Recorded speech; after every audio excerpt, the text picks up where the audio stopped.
이제부터는 이제 선물 옵션의 어떤 테크니컬한 접근, 이걸 주제로 해서 일단 강좌를 이끌어갈 생각입니다. 일단 이제부터는 당분간은 좀 질문을 받아서 진행하는 형식으로 이끌어갈 생각이고요. 질문 먼저 하시죠. 좀 어색한 방식이긴 하지만. 평상시에 말씀하시는 것 중에서 예. 각도와 파동론 한마디로 맨날 말씀을 하시는데 예. 정작 알맹이는 없이 껍데기만 말씀하시는 것 같거든요.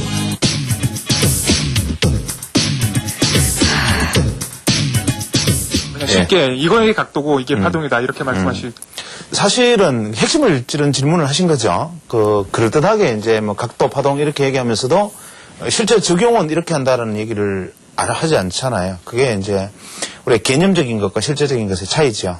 예를 들면 이런 것입니다. 우리는 제가 누차 강조하다시피 어떤 우리가 이론이라든지 분석 툴이라는 것이 전체적으로 이것을 보면 양호하다. 이 지표는 불리하다. 이 지표는 양호하다. 이렇게 보잖아요. 그러니까 어떤 사물을 볼 때 이 잣대를 가지고 한 잣대를 가지고 좋다 나쁘다 좋다 나쁘다 그러니까 A 잣대는 좋고 B 잣대는 나쁘고 A 잣대는 좋고 B 잣대는 나쁘니 뭐를 평가할까 이렇게 생각하잖아요.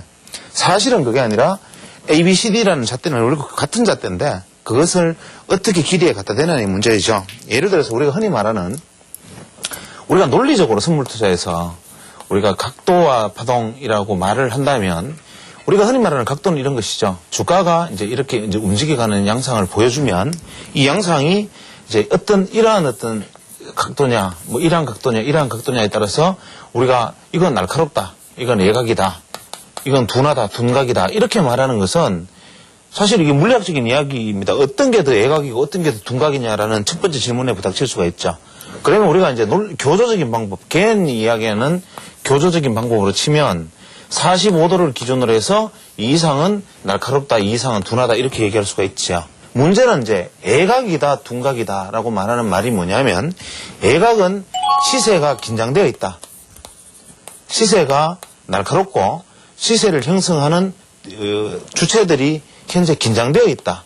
이런 의미를 가질 수 있어요. 또 둔각이라는 것은 시세가 이완되어 있다. 이 말인데 우리가 시세가 긴장되어 있는 것과 이완되어 있는 것의 차이는 뭐냐면 우리가 물건을 들 때 힘을 줘서 꽉 들어 올리고 난 다음에 팔을 쉬어줘야 되잖아요. 그렇듯이 시세라는 것은 올라갈 때 그냥 이렇게 쭉 가는 시세라는 건 없는 거니까 이렇게 가서 쉬어줘야 되는 이런 형태를 보여주는데 이때 이 각도 중요하지만 전체가 보여주는 이 추세 방향도 중요하지요.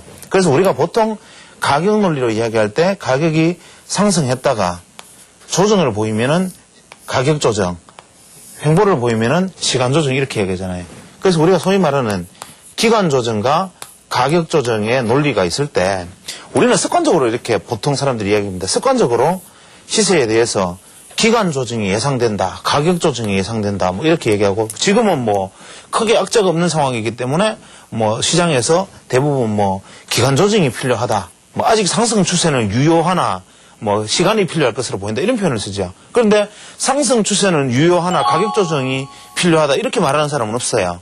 그건 뭐냐면 가격 조정이 필요하다는 말을 사람들은 어떻게 받아들이냐면 단기 하락으로 바뀌었다는 하락 추세로 갈지 모른다는 불안감을 담고 있는 거죠. 다시 말하면 우리가 전문가든 비전문가든 간에 시장에 대해서 우리는 어떤 느낌을 받느냐면 상승했던 시장이 최소한 횡보를 계속 해주면 일단 불안감은 덜해요. 불안감은 덜한데 이것이 꺾이게 되면은 당연한 상승에 의한 진짜 반동을 위한 조정의 인지 아니면 이것이 정말 하향 추세인지에 대한 불안감이 엄습한단 말이에요. 그런데 만약에 이렇게 해서 이렇게 오면은 일단은 이 상승에 대해서 시간을 버는 것이다라고 대부분 심리적으로는 받아들이죠. 그랬을 때 이 상승에 대해서 시간을 버는 것이다라는 말과 상승을 해서 가격 조정이 된다 A, 하락 추세로 꺾였다 B, 이것의 차이가 뭐냐 이거죠. 자, 우리가 가격이 시세가 이렇게 상승을 했습니다. 시세가 상승을 해서 시세가 이렇게 흘러갔단 말이죠. 흘러가면 시세가 상승세가 둔화되어서 상승 추세가 둔화되고, 그죠? 둔화되고, 일단 둔화에 의해서 시간이 필요해 보인다. 이런 표현을 쓴단 말이에요. 그 시간이 필요해 보인다. 시간. 이렇게 똑같이 와가지고 이렇게 와버리면 이쪽 보면 목소리들이 씩 변합니다. 이것은 가격 조정이기 때문에 상승 추세는 유효하고 일시적인 가격 조정이라는 목소리보다 일단 부정적 전환에 대한 목소리들에 대한 것이 사람은 상대적으로 커지게 되어 있어요. 이것이 무엇이냐면 시세의 축이라는 것은 반드시 예각으로 움직인다는 거죠. 시세의 축은 시세의 연속성은 반드시 둔각으로 갑니다. 그래서 무슨 얘기냐면 시세가 바뀔 때는 시세는 반드시 예각으로 출발하는 것이지 90도 이상의 둔각으로 시세가 바뀌는 경우는 거의 없다고 해도 과언이 아닙니다. 이 말은 무슨 얘기냐면 원래부터 밑에서 출발할 때도 예를 들어서 시세가 이렇게 둔각으로 출발할 리는 없다는 거죠. 이때 시세는 이 각도 기준으로 보면 최소한 시세가 이렇게 이제 예각으로 시세가 출발을 해야 되고 이것이 둔각으로 떨어지는 가격 조정은 없다 이겁니다. 그러니까 우리가 소위 말하는 예각이다라는 것은 소위 말하는 가격 조정을 의미하고 둔각이다라는 것은 기간 조정을 의미하는데 이것은 무엇이냐면 개념으로 놓고 보면 자 우리가 큰 게 제가 누차 강조했다시피 1대1의 논리에서 우리가 가격과 시간의 논리 속에서 시간이 이제 시세가 이제 이렇게 형성이 되어 가면 이것이 45도다 그러면 대중적인 45도의 이야기가 아니라 대부분 우리가 시간이 한 단위 진행하는 데 따라서 가격이 합당하게 얼마든지 가는 것. 예를 들면 요만큼의 시세가 상승을 하는데 걸리는 시간이 이만큼이라면 이만큼의 시세가 상승하는데 걸리는 시간은 또 이만큼이 필요하다는 말도 되지요. 그러니까 이 안에서 움직이는 폭은 어떻게 움직였다 하더라도 우리가 가격 논리의 전체 추세에서 매듭으로 놓고 보면 최소한의 어떤 시간 단위에 따라서 가격 단위의 기대치라는 것이 계속적으로 존재해 나가고 믿어지는 것이 추세가 있는 거예요. 현재 이 가격 추세의 논리를 지금 가져가는 거예요. 이것이 몇 도든 간에. 그런데 만약에 이것이 이러한 각도로 가져갔다가 가정을 하죠. 이런 각도로 처음에 갔다는 얘기는 무슨 얘기냐 하면 현재 우리가 사인 코사인 우리 수학 시간에 배우잖아요. 그죠? 그것처럼 이러한 논리를 가져가는 거죠. 이때 현재 이런 각도를 보였다라는 것은 이만큼의 시간이 진행되는 데 따라서 최소한 이만큼의 우리가 하는 시세의 폭을 이익으로 수취할 수 있다는 것이잖아요. 우리의 목표치는. 그러면 거꾸로 생각해보자면 결과만 놓고 보지 말고 이러한 추세를 가진 현재 종목에서 요까지 왔단 말이에요. 지금 여기에서 내가 매수 플레이를 했다가 가정한다는 것은 최소한의 기대값은 뭐냐 하면 이만큼의 시간이 흐르는 동안에 현재 시세에서 우리가 기대치는 이렇습니다. 이만큼의 가격이 우리가 이익을 목표하는 이익 수치의 폭이죠. 이익 수치의 기대값이죠. 그죠? 그렇습니까? 기대값인데 여기서 이만큼 상승을 했다 가정합시다. 그래서 이런 식의 조정을 보이는 수도 있겠지요. 그러면 우리의 기대값은 사실 여기서 지금 충족이 됐잖아요. 그러면 여기서 기대값 충족이 됐으니까 매도다. 이거는 사실은 지나간 차트로 이야기를 할 수 있을지언정 이것을 우리가 시점을 알 수 있는 것은 아니란 말이죠. 실제로 우리가 말하는 시세의 기준선은 어디까지나 이 지점이잖아요. 그죠? 그죠?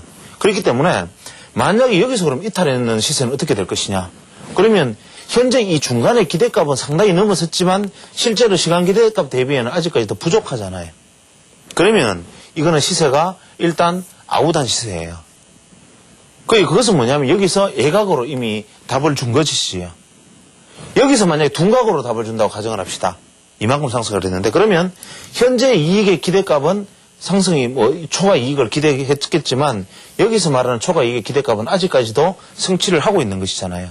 그래서 무엇이냐 하면 예를 들어서 이러한 논리를 생각을 해봅시다. 자, 우리가 3분봉을 본다고 가정하지요. 3분봉을 3분 차트를 가지고 이제 이렇게 하면 3분봉 차트라는 얘기를 안 하고 그냥 3분 차트라고 얘기하죠, 보통. 그죠? 우리는 사물의 큰 것과 작은 것은 결국 작은 것도 큰 것의 한 부분이다라는 관점에서 놓고 보면 작은 것을 볼 때 큰 것을 무시하는 것도 문제지만 큰 것을 보면서 작은 것을 무시하는 것도 문제입니다. 각도 이야기하다가 왜 갑자기 봉 이야기를 하는가 하면 이런 논리로 생각을 해봅시다. 자, 우리가 보통 생각하는 것이 이겁니다. 자, 긴 장대 양선이 나왔습니다. 긴 장대 양선에 이제 음봉이 이제 떨어졌습니다. 이렇게 음봉이 떨어지면 이런 걸 보통 우리가 뭐 삼법이라 그럽니까? 삼법형이라 그러죠. 이럴 때는 이제 여기서 양선이 다시 나타날 가능성이 높다 이런 논리잖아요.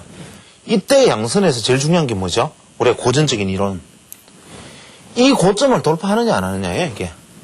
여기서 이 고점을 돌파하는 양선이냐, 여기서 이 고점을 돌파하지 않는 양선이냐가 굉장히 중요하단 말이에요. 그 다음에 이 삼법의 문제에 있어서도 이 음봉의 형태가 이 양봉을 잠식하는 음봉이냐, 이 양봉을 일부만 잠식하느냐. 예를 들어서 이 양봉을 일부만, 예를 들면 50% 말하기 좋아하는 사람들은 예를 들면 50%까지 조정을 했느냐. 또 말하기 좋아하는 사람들은 위에서 그냥 이렇게 이런 형태를 보여줬느냐. 이런 것을 보면, 자, 논리적으로 생각해 봅시다. 그 다음에 양선이 나왔다 안 나왔다 이것의 고점을 돌파했다는 건 차원 문제로 치고 왜 이것이 중요할까를 한번 생각해 보세요. 왜? 여기서 말하는 왜라는 것은 예를 들어서 이것을 3일 만에 잠식하는 음봉이 나왔다 이 말은 무엇이냐 하면 실제로 여기서 만들어줬던 상승 각도를 시세는 이탈했다 이 말이 됩니다. 이 상승 각도가 크면 여기서 출발했던 작은 거에서 갑자기 상승했으니까 이 각도를 이쯤 되니까 보통 한 하루 정도, 이틀 정도의 공백은 있겠지만 3일 정도 이상 벗어나서는 이미 이 상승 각도를 이탈해서 다음에는 저항으로 바뀌기 때문에 이걸 이탈한 다음에 양선이 만들면 이 다음에는 이게 저항이 돼요, 여기가. 그렇잖아요.